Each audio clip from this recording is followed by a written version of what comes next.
What's up, bitches? Let's talk about crime.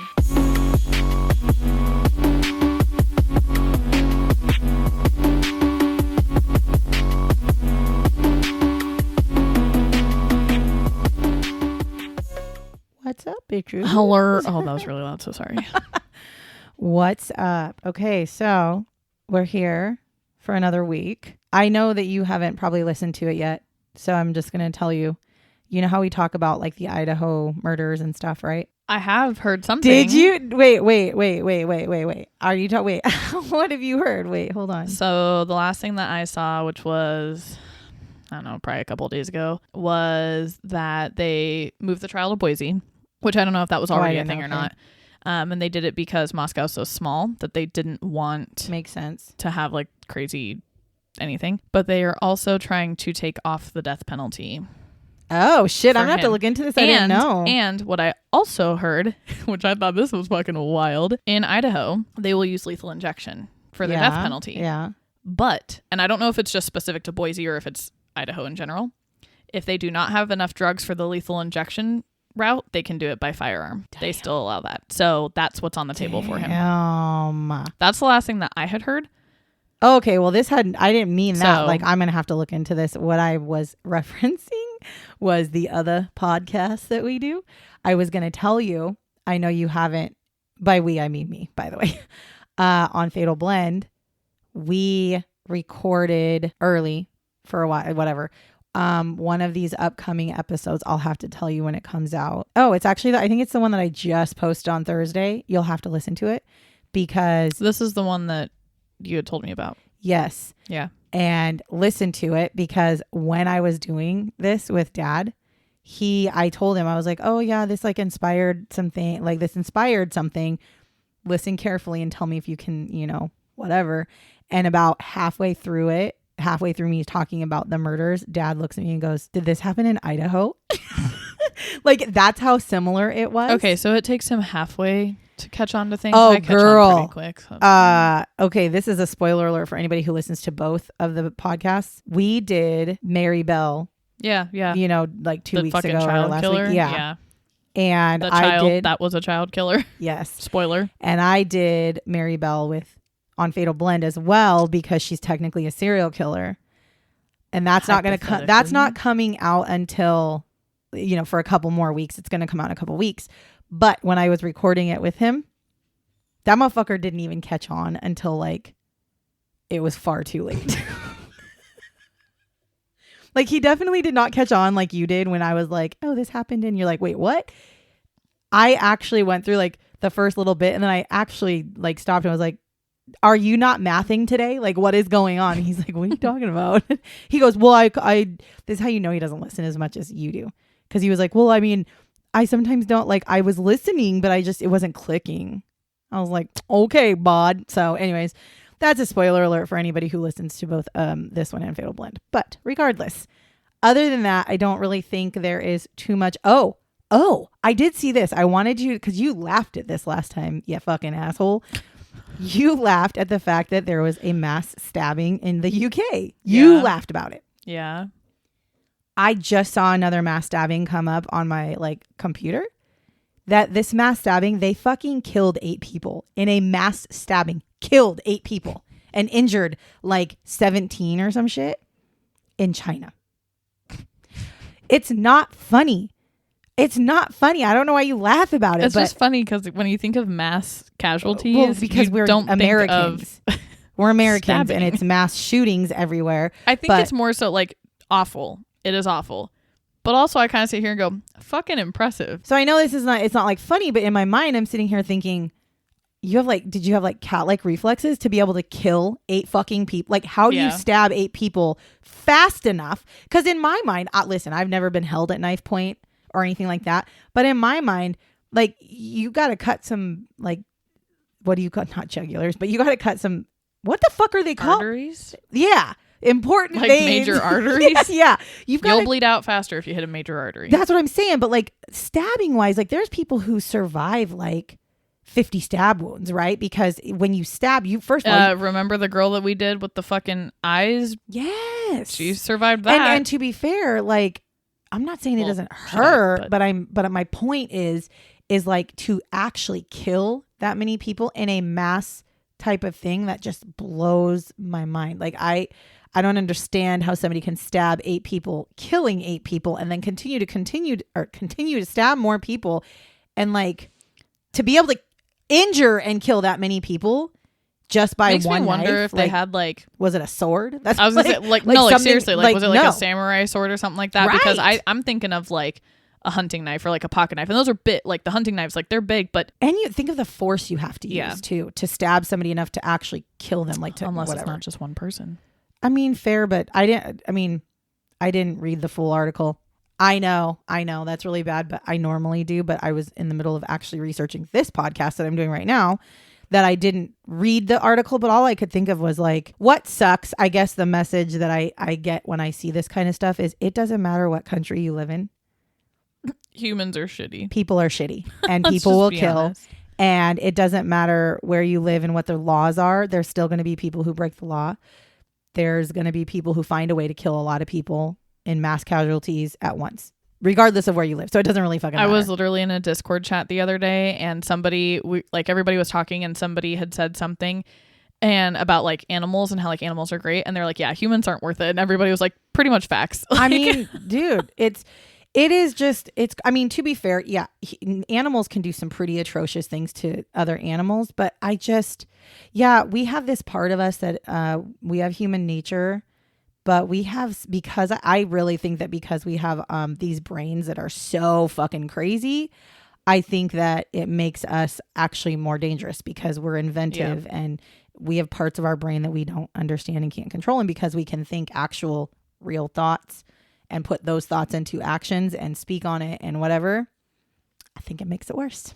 Anyways, I was just going to tell you that because when I saw it when it popped up, I was like, there's no fucking way. That's another one. Like that was all I could think of in that moment was what the fuck is going on in this world? Other than that, are we ready to get into it? Mm-hmm. Okay. So we are talking about a man named Albert Walker. This happened on July 20th, 1996, and he murdered a man named Ronald Platt, and this happened in England. That's what we're talking about. Little background. Was it a stabbing? Why you catch me off guard? Actually, I think the reason why that caught me off guard is because I don't think it actually says how he died. What the fuck? I don't think it actually says how. It just says that he. Oh no. He did not get stabbed. It does say how he died. I was like, what the I hell? was like, you totally caught me off guard, asshole. Oh God. Okay, so a little background. Albert Johnson Walker. He was born August 9th, 1946 in Paris, Ontario, Canada. Not a lot is known about his younger childhood, which as always is super unfortunate because you just don't know if it's nature versus nurture. Right. And I know that that's not. And even if he had a shitty childhood or anybody, it's still that nature versus nurture. Right. And I know that that's there's not people that have like, shitty childhoods that don't end up as murderers. But it is, I know that some people are just like, who gives a fuck what their childhood was like? I get it. But on this podcast, I like to know that stuff because that's in my human nature and my thing I really like about true crime. It's part of their whole story. It is. And I think you should always have as many facts as you can. Never to excuse what he did, but to maybe start to understand what could have caused, because in my mind, if we can understand what causes people to do bad things, we can stop doing those fucking things when they're children and maybe save a couple lives. Right. So anyways, again, we don't really know much about his childhood. I could not find anything.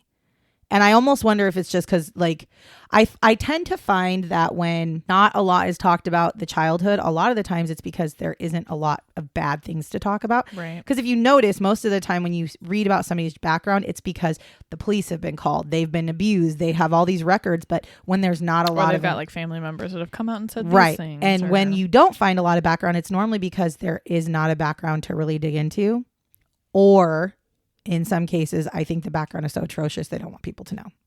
But anyways, regardless, I don't know what his deal was. So I don't think this is a case of him being abused. I'm just going to point that out. I don't think this is some man who was abused and came up to be a killer. You'll understand as we go through it. So what is known about him is that he was a high school dropout and that he gets married at some point in like, I honestly didn't even say when, but it would have probably been in the 80s. He got married and he does end up having 4 children. Okay, so we know this about him.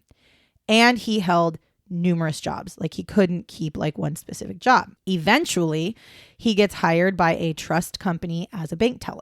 So, and I think his original jobs were more like laboring jobs, right? So he went from like being a laborer to working in like money industry. He becomes a bank teller. Then he also starts helping people file their taxes.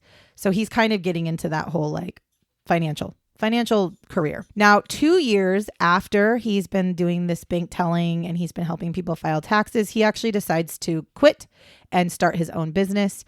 And his business that he starts is a freelance bookkeeping business, and it was called Walker Financial Services Incorporated. Now, the company actually grows fairly quickly. In just a little over 10 years, there are about 6 branches to his company, and he has about 30 employees. Damn. Which is fucking That's phenomenal, great. by the way. Like, I tried starting a business. In 3 years, I did not ever hire anybody. I just hired my son because they just didn't grow that fast. Well, but also having a small business in Washington is really, it's really fucking hard. rough. It's terrible. It's one of the hardest things. And it's just going to get worse now. Yeah. Well, and so exciting. It doesn't help too that the location that you were at also was selling There- their property. yeah, and there's a kicking lot- everybody out. no, like there's a lot of there- those people from that pod, as we call Yeah. it, that still don't have a place to go. Yeah, it definitely, all I That know. was what, at least 3 years ago? No, it was a year ago because when Trey graduated, he was working with me and he'd already worked with me for a year before that. And he graduated in 2022. So well, still, anyways, they still haven't found a regardless, place. so it's one of those things that for me, I am just like the people who can start up a business and have it like grow so quickly. Bravo to you. Anyway, so in 1986, he actually invests his money into some major stock thing and it collapses. And this basically starts Albert into this business of stealing from his clients. Okay. So again, he is a bookkeeper. So what, embezzlement? He's basically has these people that he is kind of honestly takes their money and invests it. That's literally what he's doing. He's like an investor kind of, right? So because of this deal that just totally takes everything from him, he starts to really look into like, okay, well, how can I make some money? And he ends up stealing a total of about $3.2 million from about 70 of his clients. So he has all these clients. Some of these people gave him their life savings.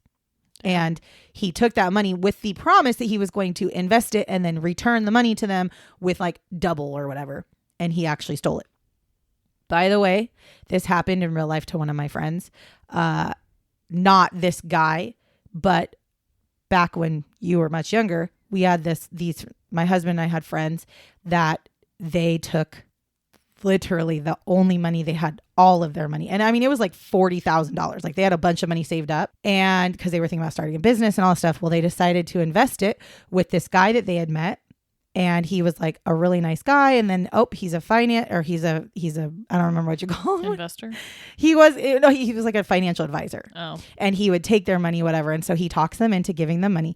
They gave him $30,000 of the $40,000 they had saved because he said within 3 months, you're going to have 3 times that. I'll give you 3 times back. That's how much, whatever this investment is. They trusted him. He took the money and disappeared with it. He disappeared and they never got their money back and they were out $30,000. So he ends up stealing lots of money basically. But I mean, again, he does it like literally takes their money, promises, he's an investor. So then in 1990, his wife actually kicks him out of the house. Now the reasons are unknown as to why she kicked him out, but for whatever reason he got kicked out and he decides at this point that it's best that he leaves the country and he heads to Europe and he brings with him one of his 3 daughters. So he has 4 children. 3 of them are daughters and he picks one, which is like the second oldest daughter. He takes her. Now he tells his wife that he's taking her on a 2-week vacation to Europe. She's, like cool, whatever. And he never comes back. So he basically essentially kidnaps his daughter. That's weird. Then in 1993. It's also weird that you only picked one kid. I mean, I get it. It's easier, you'll but find out why. Okay. You'll find out why. So in 1993, there are actually charges that are put out in Canada against him. Now, he is being looked at for 18 counts of fraud, theft, and money laundering. And he actually goes on to be Canada's most wanted criminal at the time. And he was also he becomes the second most wanted on the Interpol, which is like, I think, damn. Yeah, like that. His crimes were, I mean, when you steal millions of dollars, you're going to be on the fucking radar of people. And they knew that he was the one that did it, obviously, because all these people have now come forward and said, not only did he take all my money, but he's gone. I don't even know where he is. They talked to the wife. She says, the last I heard, he took my daughter, whatever. So he's like on the shit list, but nobody knows where he is. He actually ends up in Harrogate in North Yorkshire in England, and he changes his name to David Davis. And this actually is the name of one of the people he had stolen money from.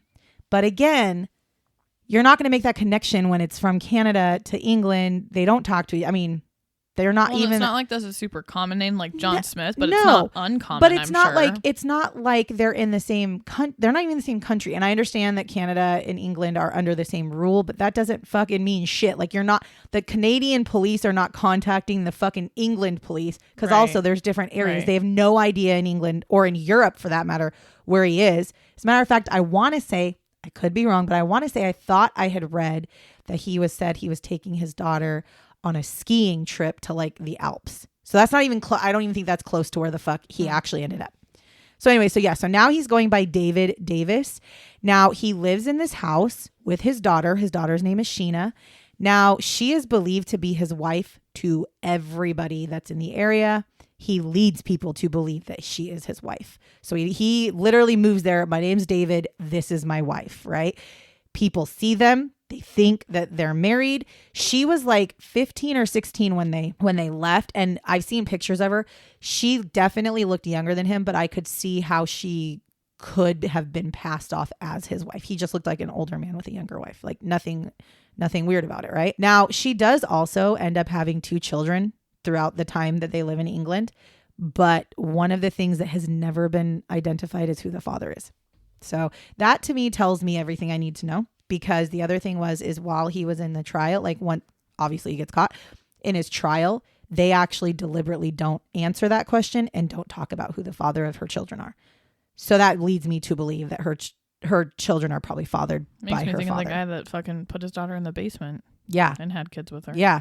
Like again, this is not what that's about, but that's just, she does have 2 children. Right. And to this day, right now, as we currently sit and live, she is alive. She has 2 kids, and she has multiple times said that her father is a danger to society.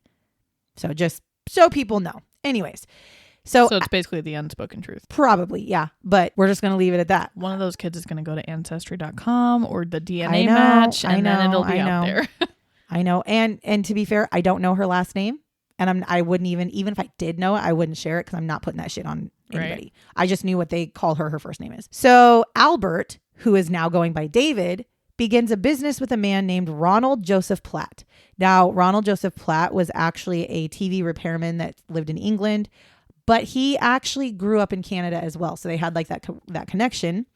Now, he goes on to Albert goes on to steal money from people and launder money through this business. So he takes people's money, he's stealing, he's laundering, the money he steals, he launders through this business, right? So I don't know what kind of a business they started, but my guess would be it had something to do with finances since he's able to steal. Probably something similar to what he originally had. Right. Now, Ronald is actually like really wanting to go back and live in Canada. It's his home country. He wants to go back. He doesn't really have much left for him in England. He has a girlfriend. He wants to go back.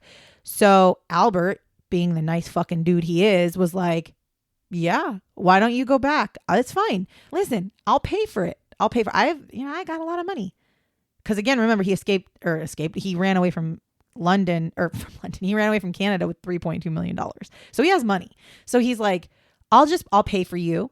We're business partners. I'll take care of the business. I'll keep the business going here. You go live your life in Canada. Like, I know how it feels to miss Canada, but I like England better. So he's like, yeah, I got it. So he says, I'll do this. But honestly, before you leave, I need a couple things from you to make sure that the business stays up and running. And Ronald's like, okay. And he's like, I need your driver's license. I need a signature stamp from you and I need your birth certificate because your name is also on the business. So if there's any business decisions, I need to be able to show that I have the authority to make the decisions. So Ronald gives him this shit and he pays for Ronald, and Ronald and his girlfriend move back to Canada. That's what they do. In 1992, the idea was after he left that he was supposed to live in Canada forever. That was it. I'm assuming that there was going to be money given to him like on a monthly basis so that he could live his life, right? After they leave, Albert decides this is the time where I'm going to become Ronald Joseph Platt. I'm no longer David Davis. I am now Ronald Joseph Platt.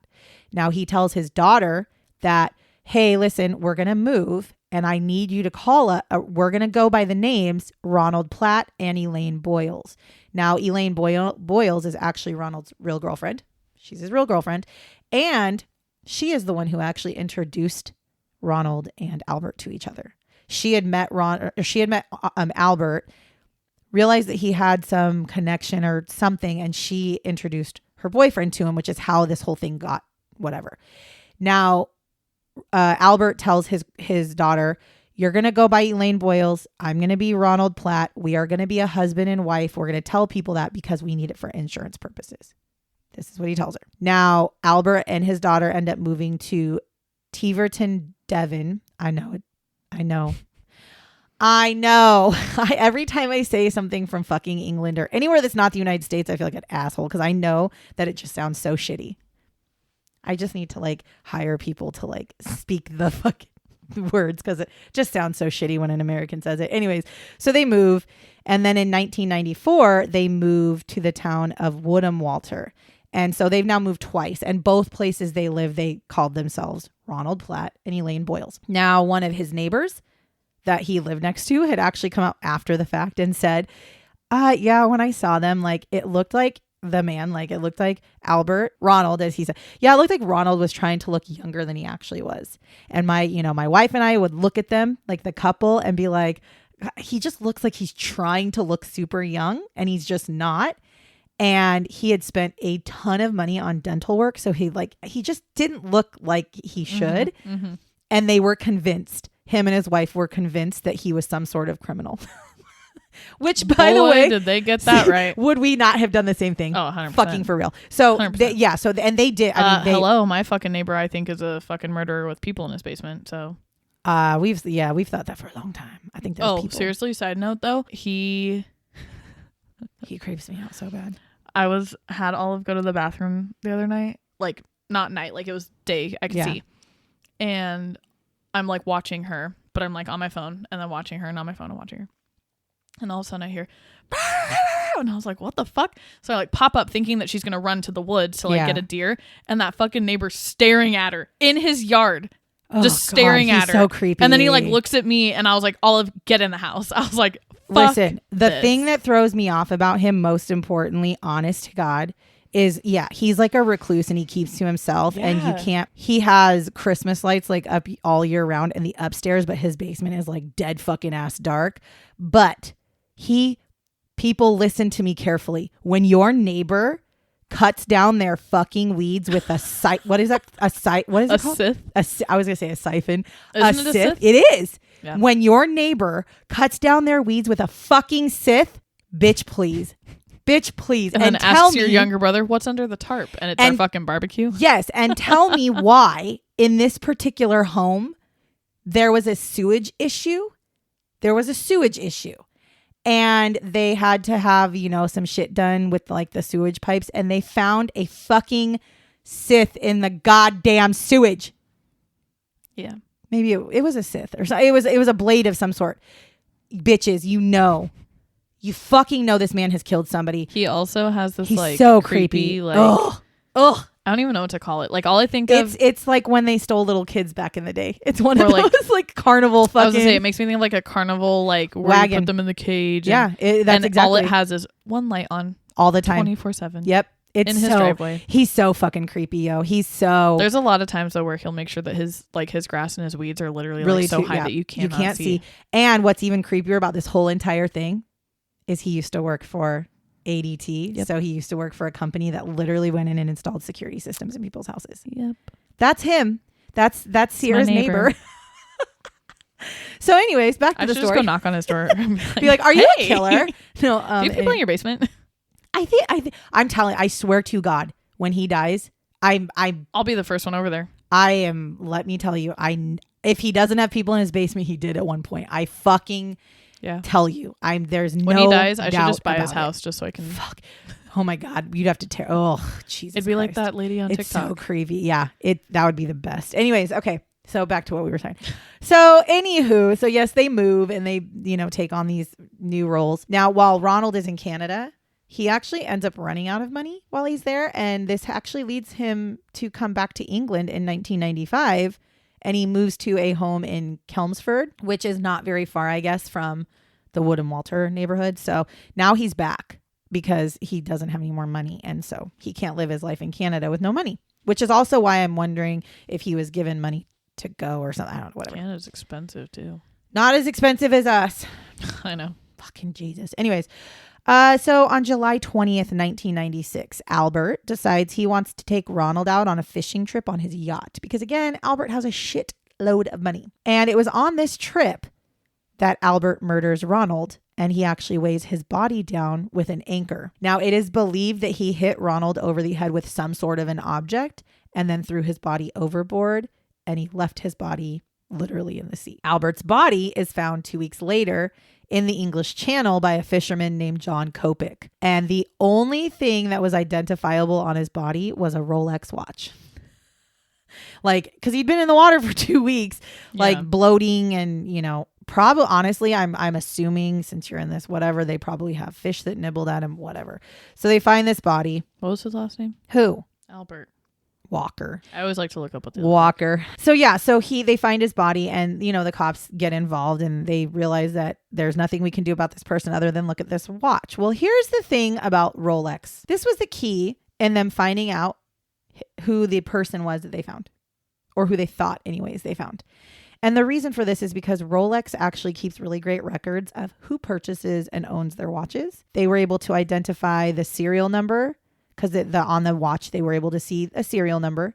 But it also has this in, apparently, at least back in the day. I fucking don't know what Rolex is like now. But back in the day, you would, if you bring your Rolex in to get serviced like you're supposed to, they would put these special markings on the watches so that they would say, oh, yep, this one was serviced. So they were able to take the serial number, take this watch into whoever, somewhere in the area, find the place that was doing the servicing, show it to them, and they were able to look at it and go, oh yeah, let me look this up. They look in their books or whatever, because I don't know if they had computers really, because it's the early 90s.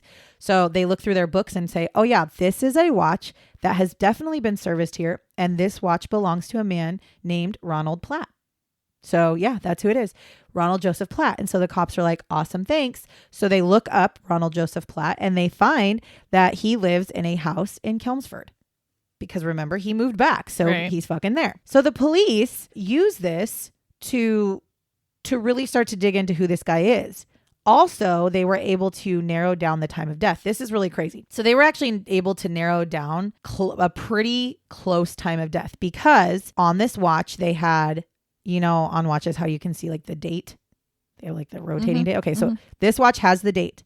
And this particular Rolex had a reserve of 2 to 3 days of operation when it became inactive, and it was fully waterproof, so nothing would have gotten in to fuck with the mechanism. Okay, so this was I think this was actually one of the first waterproof Rolexes actually. Now, because of that, they actually were able to narrow down the time of death to an extremely small window, because it had something to do with the fact that the watch, when it went underwater, it started to slow down after being underwater for 22 hours. They were able to figure out that, okay, that watch, when you submerge it in water, it starts to slow down at 22 hours and it takes 2 to 3 days for it to completely shut off. So they were able to literally narrow down within a 2 to 3 day mark of when he died. That's pretty impressive. Especially in my mind, I'm especially for the 90s to have that much to knowledge to do that. That was pretty impressive. So they end up looking into the area that Ronald lives in.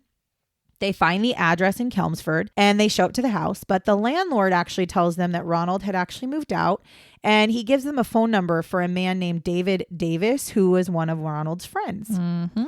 Now, police talk to Davis, aka Alberts, and on the phone or whatever. And he tells them, oh, yeah, I know Ronald. Yeah, he did move. He actually moved to France. Now they kind of have a conversation and they're like, okay, cool, whatever.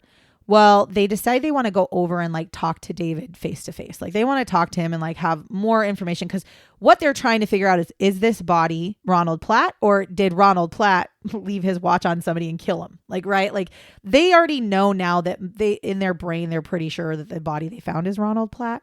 So they're kind of like, no, we just need to find more information. So they go over to David Davis, again, aka Albert's house. However, they accidentally make a mistake and they actually knock on their neighbor's door on accident. They thought they were knocking on his door.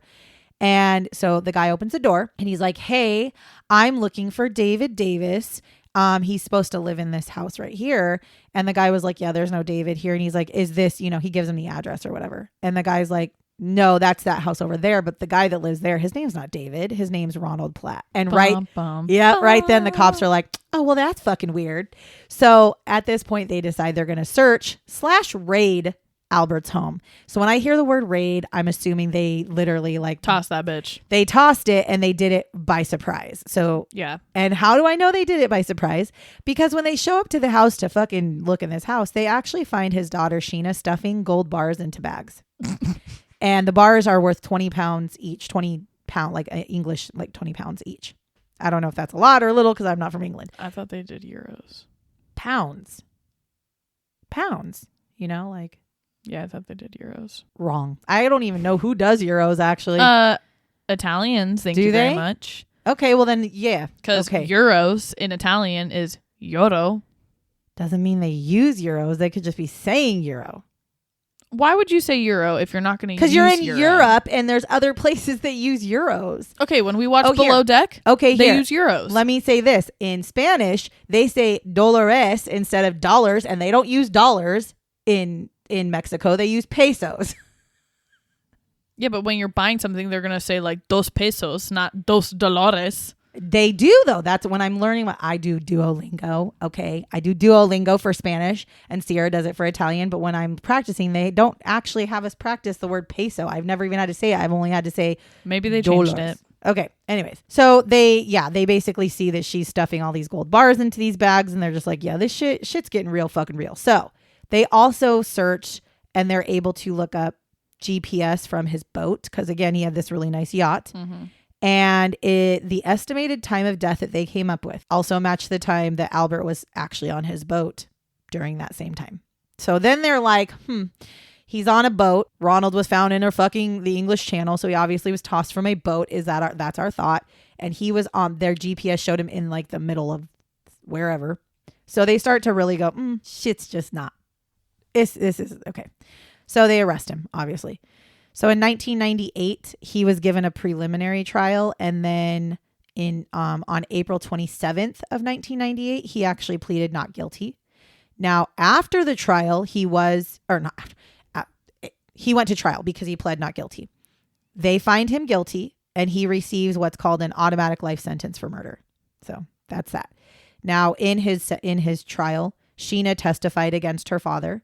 She also claimed to have no knowledge of any of his criminal activities. And again, as she was shoving. But okay, so here's the thing about that. I personally know somebody who is a pawn shop owner and he keeps a huge amount of money in gold bars. He does in his pawn shop in a safe. And the reason he does that is because No, I'm not saying the gold bars. I'm saying the fact that. Well, think about it. If your house gets busted. She was putting them in bags. Yeah, because if your house gets busted into. First of all, if it's really busted in, aren't you afraid that who the fuck's coming in to rob you? So you're going to take everything you can and run out the house, first of all. Second of all, if you see it's the police and they're coming for your dad that you've lived your last however many years with, you have she doesn't have a job. She doesn't work. So I'm sure she's taking this money because or I'm sure she's taking these gold bars so that she can have money as her dad disappears, because all of his assets would be frozen, but they can't freeze the gold bars. But any money he had in the banks, any money he had in any investments, all gets frozen. So she has no money. So my thought is she probably, and it could have been him that told her, like, fucking take the gold bars, because the gold bars, she can trade those in for cash. Right. You know, and so I don't think that she knew her dad was doing the shit he was doing.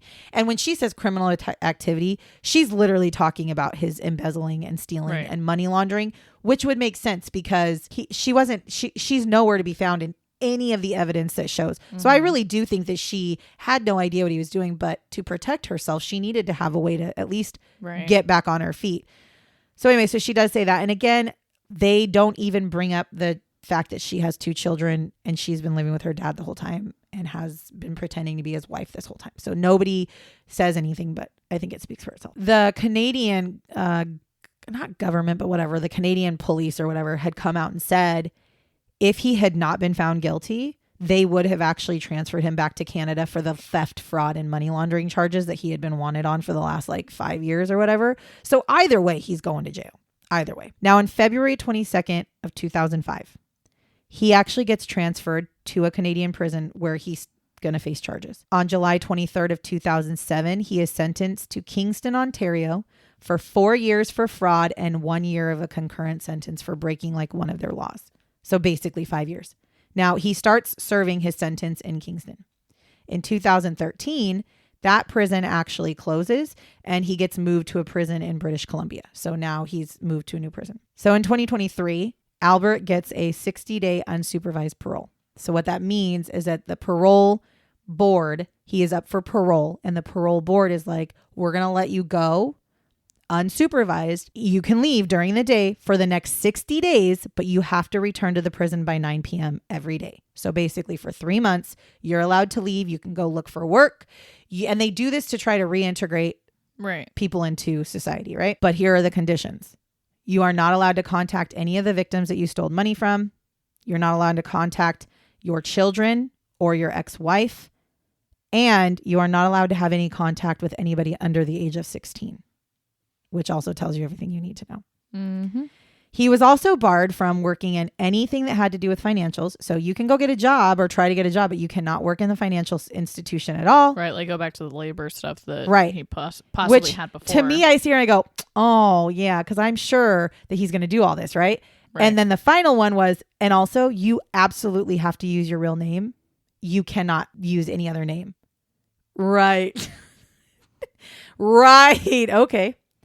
Now, this actually leads to him applying for a complete parole in 2024 because he actually was recommended by the Canadian Parole Board for complete release. Mm-hmm. His parole ends up getting denied because they said they had concerns on how he presented his crimes to his community parole officer when he was on day parole. And what they were talking about is apparently he was downplaying everything he did. So he would talk to his parole officer and they'd ask him well, how about this, what this? And he would deny it, or he'd be like, no, I didn't do that. He wouldn't take any accountability for it. So he continued to claim that he did not steal from anyone and that he was only ever a legitimate financial business person. He also says that he did not steal Ronald's identity, but Ronald gave him the identity. So these are the things that he's telling his parole officers. He also claims that the only reason why Ronald was killed was because he attacked him on the yacht, and that's how he died, and that he did it in self-defense. That's what he tells him. Mm-hmm. Mm-hmm. So currently, Albert Walker is housed in William Head Institution, and he's 78 years old. However, I have a feeling he's going to get out. It's really frustrating to me because he has a life sentence in England.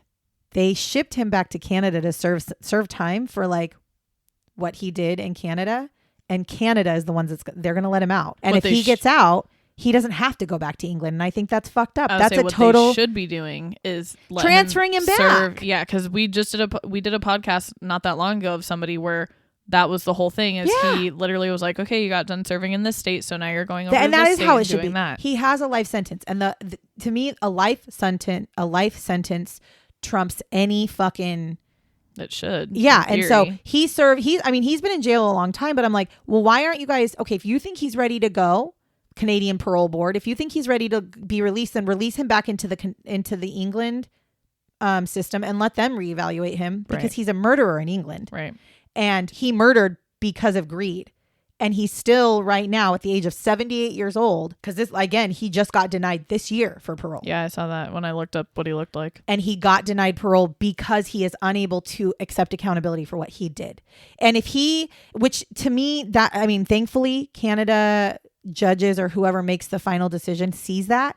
And they're basically like, listen, you're not even willing to admit to the fact that you stole $3.2 million from 70 different people. We're not even asking you about the murders. We're literally asking you to tell and fess up your part, admit to the fact that you had a fake ass financial business.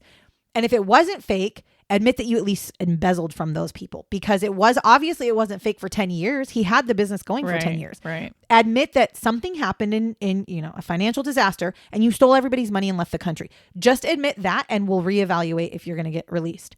So what the thing, and that's why I said his daughter has come out. Yeah, she stays out of the limelight. She doesn't like to talk about her dad. Like, she doesn't like to talk about her dad or anything like that in public, which fair enough. The thing is, though, she came out when he was going up for parole and she said, he does not ever need to be out of prison. He's a danger to society. And so for her to be saying that, like, listen to her. She lived with the man for however many years. She was not privy to his crimes at the time, but she obviously knew something was not fucking right, because she still to this day feels that he's a danger. So I know he's 78 years old. I get it. I mean, she might have known, she might have knew about what had happened, but nobody knows what went on in that house. She may have been an abuse victim that didn't feel safe to be able to do anything about it. True. That happens a lot. So here's the last and final piece to this. I also read that currently where he's at, he is actually allowed to go, like, he leaves prison supervised, but he does leave prison to go to church. I was going to say play bingo. And I'm like, one of the people who is against him getting out of prison, I don't know who it was, but somebody, it was like one of the people that is like, no, he shouldn't get out, is saying things like, or no, it's not. I'm sorry. No, it's not. It's one of his victims. One of the people he stole money from has come forward and said, you realize that you're sending a 78-year-old man who is literally known for conning people into giving them money to a church full of people who would give him money. Like, do you understand that he's probably going be doing his crimes right now? And that's what they said, I'm really worried that he's going to defraud the church community that he goes to, because he's an upstanding citizen to them. And they all know he comes from jail. So it's like, you have these people who are willing to give, because that's, a lot of religions, that's second chances, right? That's, all these people who are criminals or drug addicts or whatever go, find Christ. Well, and they can advocate for how well he's doing. Exactly. And so that's the fear now, is that he's going to use that to his advantage. Yeah. And I get it. He's 78. Like, he's not that, like, he's older, but I mean, 78 years old, you're still capable of doing shit like that. As long as your brain and shit is right. Especially a poor old frail man. Exactly. I know. So anyways, I don't know what's going to happen, but I sat there and I was like, like, there's a chance he could actually get out of jail. And do I think that he'd go on and kill people? No, I don't. I don't think he's like this, like, mass murder. If I'm being honest, person. I do think I think he killed for his own protection. I was gonna say, I don't believe the self-defense thing. Oh, I don't either. I don't believe that.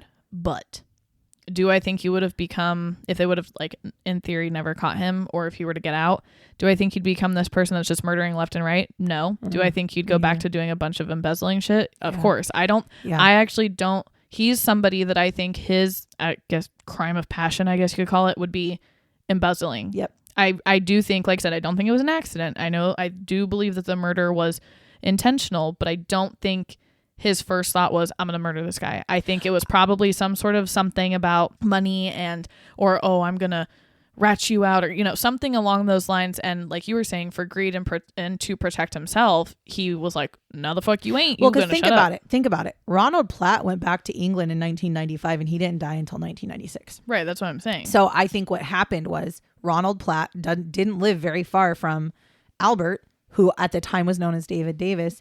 And I think when Albert found out that Ronald Platt was living there, he realized, this is going to throw a wrench in my plans, because everybody in this area knows me as Ronald Platt. And now we have somebody else who came back and he's also Ronald Platt.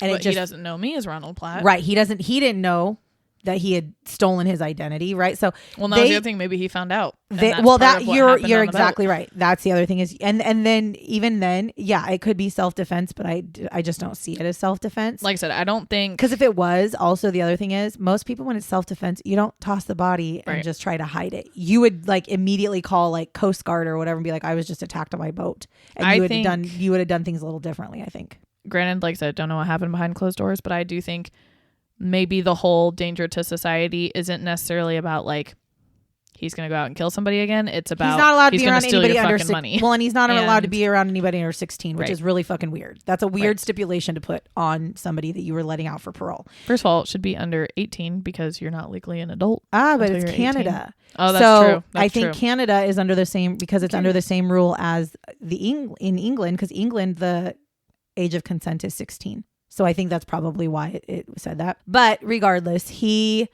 I could definitely see that. Yeah, it's 16 in Canada. See, so that, and I understand, no minors, but why would you put that as a stipulation on somebody who didn't have a reason to? Like, there's no reason to put that on somebody unless it has to do with the fact that he took his daughter out of Canada when she was 15. So there could be just the fact that they don't want him to be around. It just doesn't make sense to me. That's all I'm saying. It doesn't make sense. But yeah, I do think that there's a chance he will get out of jail, and I do think he'll defraud people again. They call, what they call these kind of crimes? I think they call them, because we have like blue collar workers. I think they call these kind of crimes white collar crimes. I think that's what they call it, because white collar is like people who work in like financials and shit. That's literally what this is. When I was in school, I was originally going to school for business, and we learned about that, but it was so long ago, I don't fucking remember. No, but I'm pretty sure that's what they would call it. I got confused on that shit. This would be considered what you'd call a white collar crime, which means that the person probably wouldn't go out and kill people on a normal basis, but when it comes to protecting themselves and making money, right, they're going to do that. So anyways, that is the story of Albert Walker, aka David Davis, aka Ronald Platt, aka the Rolex killer. Apparently is what they also call him. I forgot to tell you that. I forgot I was going to put when that I looked up his picture, it said Rolex killer. Yeah, he is deemed the Rolex killer, and it is literally, had it not been for that Rolex, he would never have been caught. So bravo to Rolex for real. All you other fucking Apple, take note, because everybody has a fucking this just iPhone proves I need a Rolex for Christmas, Mom. Ew. What? You have you have an Apple Watch. Why would you need a Rolex? I don't think Rolex. Hey, if I ever. I don't think Rolexes are nearly as cool as they used to be. Back in the day, they're Rolexes, for like older people. I feel they are, and Rolexes are like the thing that people would be like, if you own a Rolex, you're rich. Money. Yeah. And I just don't. I mean, it's still kind of like that, though. But yes, Rolex, bravo for keeping good records. Bravo, Rolex, bravo. Especially in a time where computers weren't a big thing. So you kept some handwritten data. And because of you, this man was caught. So bravo, Rolex. Bravo. Anyways, I guess the lesson to take away from this is don't give your money to people you don't know. And buy a Rolex. And buy a Rolex to protect your life. So if you ever die, they'll find out who killed you. Exactly. Anyways, okay. So yes, as usual, please, if you like what you hear, follow us. If you're listening to us on any of the different podcasting arenas, click the plus or the follow. You'll get updates. If you're listening to us on Podbean, because that you click the link that takes you here, you can continue to listen to us on Podbean. But if you want to listen to us on anything else, we're literally on all the other platforms. We're on iHeartRadio. We're on Apple. We're on, Apple Podcasts. We're on Audible, Spotify. We are on Samsung. There's a Samsung podcasting. We're on all that stuff. So if you listen to podcasts other places, just look us up. You'll probably find us there. And remember, it's Crime Bee Podcast, because that's just the way it is. And other than that, I guess I'm going to say, catch you on the flip side, bitches. Bye, bitches.